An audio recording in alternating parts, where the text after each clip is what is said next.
Okay, so um, I just want to go back and say real quick that let's remember that when we're talking about stress and emotions, that emotions that are distressing and that um, bring up our stress response or that make us feel threatened in any way can trigger the stress response, and then it just falls into everything else we've talked about in terms of what's happening in our body, our thinking not necessarily being online and working to its fullest, our ability to really manage the emotion, and the amygdala has gone offline, and it's kind of, I'm sorry, the prefrontal cortex has gone offline, the amygdala is running the show, and not necessarily making our best decisions and so forth when our emotions are chronically triggering us. I think that's what's important to remember about this. So we talked about anger, so which can be the fight part of fight or flight. Let's talk about anxiety, fear. It can be talked about as the same word. It often is, but just as another way of looking at it, fear is immediate, concrete danger. I am afraid of the spider. I am afraid of the bump in the night, the noise that I heard. Anxiety is uneasiness tied to possible impending threats. So it's more that feeling of something that might happen. And then it causes me this stirring of anxiety that sort of lingers in my system, not about something that's happening at the second, but something that might happen. It's more future oriented and abstract. It can be, worry, apprehensive, uneasy, all of these things we can feel when we're anxious. There's also something called existential anxiety, which occurs, when we're concerned about the big questions of life, when we're afraid of death, when the unknown, things like that. It's connected to the flight component of fight or flight. And again, I think, based on either wiring experience, we tend to have, and maybe lots of other factors, we tend to sort of um, trend one way or the other, more towards anger as a way of expressing whatever's going on for us, or withdrawing into more of the fear. Um, Brain does not know the difference between what is happening and what it imagines. It reacts the same way. I think I've said that before. So when we worry over something, the body just keeps pumping the stress response system, keeps it going. So is stress instinctual or is it learned? Is it something that, um, from evolution, it's certainly been there a long time as a way to protect us. And it was good to be afraid of saber-toothed tigers and woolly mammoths. That made sense. To be able to react quickly. So, certainly has been a part of us for a long time. Some people believe it's like a conditioned response, that when something happens over and over again in the face of something, that it then becomes our kind of go-to reaction to it. Um, if I don't do well on a test or something and I keep getting yelled at for it or keep getting in trouble or I'm not doing, something negative happens, then my response to tests can become to be afraid of them and assume the worst. Um, there are rational fears, real life events that are dangerous. Somebody pulling out in front of us in traffic, um, walking alone at night with somebody behind us. There are things that can be truly rational. Rational fears. There are irrational fears, imagined, exaggerated, or distorted perceptions. Things that maybe through conditioning we have then generalized to include other things. Um, if there's something that something in my house that keeps making a sound in the middle of the night, waking me up, and I'm scared, and by that, then I can take that to the dark or the night, or I can, then I become afraid of every bump or whatever. So we can create fears in our head that we imagine scenarios that could happen. They scare us. We keep creating them, and they become larger than we can manage. Anyway, I paused, kept going to, anyway, I'm back. I do want to talk a little bit about anxiety disorders. I'm not going to deep dive into this, but I want to give you an overview of some, especially for those of you who are going to be working with people who may be in distress. I think it's important to have at least an overview and an idea of these things. Um, so, fear and anxiety causing distress for long periods of time can lead to impairment beyond the usual stress response. Anxiety disorders are the most common class of mental disorders. Yeah, they've become very, very prevalent. Lifetime prevalence, and what that means is that sometime this is the percentage of people in a population that sometime in their lifetime will experience this.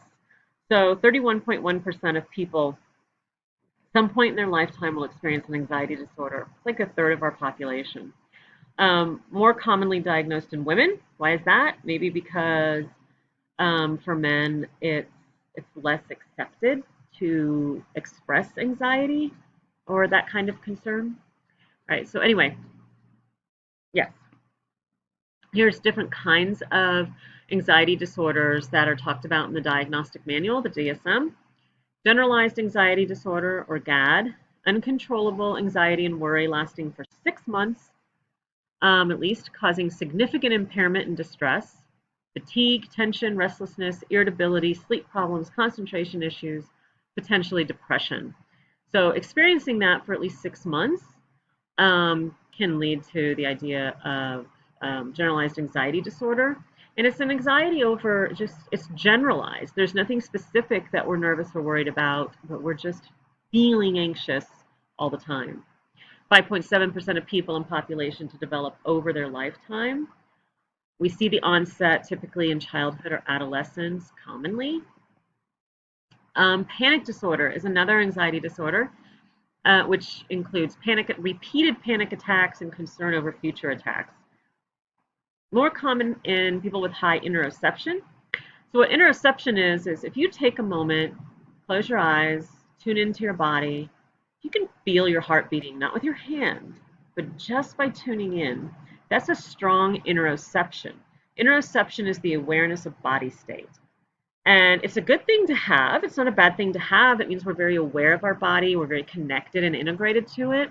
But hyper interoception at some level can lead to being way too aware, which then creates creates a sense of anxiety because we're very tuned into the heart rate if it goes up. So panic attacks, I think of them, so pounding heart, rapid heart rate, chest pain, sweating, shortness of breath, numbness, tingling, dizziness, all concentrated. It's like the stress response magnified into a moment, into an abbreviated time. I mean, they can last a little while, but like all happening really intensely at one time can be very scary. And the fear of and in the attack can exacerbate the attack. So if we're afraid of having an attack, if we're afraid in the attack, then it can just make the attack stronger. So we see that onset usually in late adolescence. Phobias are another form of anxiety disorder. There's three of them that the DSM names. Phobia is Greek for fear. It's an unreasonable or excessive fear of an object, situation, or activity. So agoraphobia is kind of fear of being out in public, fear of people in general, just kind of being in crowds, waiting in line, being around a lot of people. And even and if we suffer from panic attacks, then the fear of the panic attack happening in public can make that strong too. Social phobia, we hear social anxiety a lot. Fear of social activity, especially with strangers. So eating out, some people don't like to have people, get very anxious at people seeing them eat. Public speaking, we know, is a very popular one. Writing in public, dating, can be general or specific. So there can be something you're specifically afraid of doing in public, or it can just be a generalized idea of being in public with people. Onset mid-adolescence, 12.1% prevalence. So then specific phobias, being afraid of spiders, being afraid of the dark, being afraid of, something that, elevators that create a great deal of anxiety specifically. So obsessive compulsive disorder, OCD, reoccurring obsessions or compulsions. Now, the obsessions are thoughts, images, impulses, intrusive or inappropriate that cause an increase in anxiety. So we can't get, the single thought that just keeps running through the mind, or the impulse that is known to be maybe inappropriate, but we can't get rid of it. And then it causes anxiety because we can't. Things like contamination, being contaminated, germs, things like that. Wanting things in order, doubts can be in obsessive thoughts, aggressive or sexual imagery can be very impulsive imagery that we can feel impulses to act upon, but then know it's inappropriate, and so that causes anxiety. Now, for this to be OCD, it's usually themes that are beyond everyday problems, not just like, I don't mean just, but not test anxiety, not things that might cause us concern in our everyday life. These are things that are really intrusive to our general functioning. Compulsions are those ritualistic behaviors or mental acts. Now, the reason for those is to try to manage. It's a way for the person to try to manage the obsessive thoughts. And so to bring order to what feels very chaotic. Things like hand washing, checking or ordering objects, counting, praying, there should be a comma there, silently repeating words. And then it becomes a ritual and something we think we have to do in order to maintain control over the chaos. Onset 6 to 15 years old for females, 20 to 29 for males, though we see it equally in both, where a lot of the other anxiety disorders are predominant in women. And I don't know if this is because obsessive compulsive disorder can be kept very silent. It's not, it can become obvious to others, but not necessarily is. I had a friend I knew from birth, and I didn't know until we were in our 40s that she had this. We see it in 2% or less of the population, like a serious OCD disorder. Post-traumatic stress, we've discussed this earlier. I'm not going to, go too much, but it is a reaction to traumatic events, resulting in a re-experiencing of the event, avoiding like stimuli, numbing, having persistent arousal, hypervigilance, those kinds of things. High comorbidity. So comorbidity is when there are more than, there's like two or more disorders present at the same time. So comorbidity with anxiety disorders, depressive disorder, alcohol abuse. Higher rate of inflammatory conditions and markers within the body. And I think it's just the constant onslaught of the stress response system. 6.8% lifetime prevalence. So treatment and management of anxiety disorders. There is, of course, pharmacological, which is drug therapy.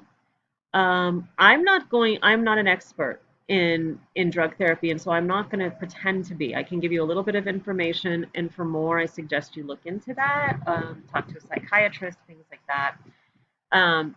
Interview like a psychiatrist, if you're interested in learning more. SSRIs, serotonin reuptake inhibitors, boost serotonin levels. So they take serotonin back from the synapse in order to keep it in the system rather than letting it disperse out of the system. So it boosts the serotonin levels in the brain, which can lower anxiety and depression symptoms. Anti-anxiety meds, most work through the neurotransmitter GABA that reduces excitation of neurons. So it's an inhibitory neurotransmitter that kind of calms the system. And so I will leave more of that to psychiatrists and people more expert in that area. So there is behavioral therapy. Maybe you've heard of exposure therapy, which is, yes, exposing oneself, and this is best done with a therapist through a process, not just making ourselves do something that could be traumatic to us. Systematically confronting a feared event and anxiety in a safe and controlled environment with support. So if somebody is afraid of going out in public, a therapist could walk out, take small, small steps in these things to gain confidence and exposure over time. Response prevention for OCD, that's a plan for preventing the compulsive behaviors. So you come up with other ways to manage the obsessive thoughts, and you have to have a plan in place, though, like what you're going to do when you have the impulse for these compulsive disorders. So that would be in cooperation with a therapist. Cognitive behavioral therapy, very common, and it works with our thinking, and it challenges dysfunctional automatic thoughts. So what are the thoughts that come to us?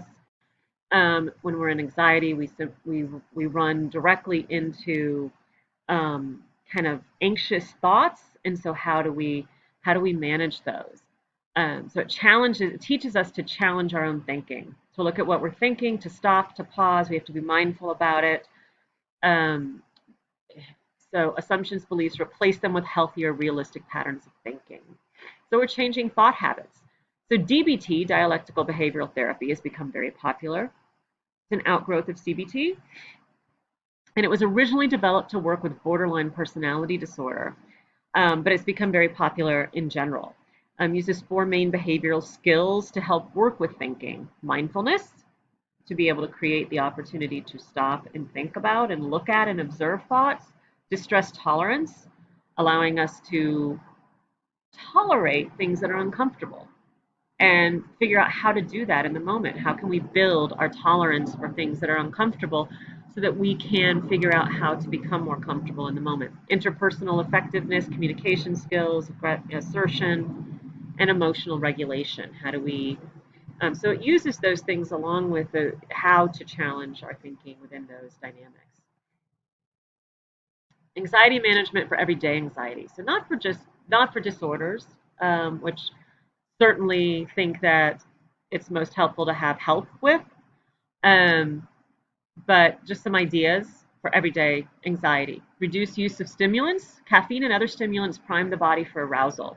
So if we're already kind of hyped up, then it's going to be quicker to arouse the body for the stress response. Aerobic exercise. We know that exercise is good. Relaxation exercises, we know that too. Meditate, deep breathing, heard these things before. Acceptance. So to know that anxiety can be normal. Fear in certain situations, it is an evolutionary process. So not becoming afraid of the fear, but having a new relationship with it. Focus attention outward. Consider others and how you serve them so we don't get caught in our own dynamic and our own thinking, but move our how is what I'm doing helping somebody else? Challenge anxiety generating beliefs. Ask ourselves questions such as, what's my evidence for this belief? And what refutes it? What goes against it? And is it rational? That's a lot of that CBT. Challenge anxiety generating thoughts. Create a worry log. And I have some information on that in supplemental materials on worry logs. And confront fears. Avoid avoidance coping. It's a coping mechanism to avoid things. And we know that it builds up in the system. It's still there. So how do we learn to be assertive, not aggressive, but assertive in managing our emotions and our fears? All right, so I'm going to stop here and I will start the next one with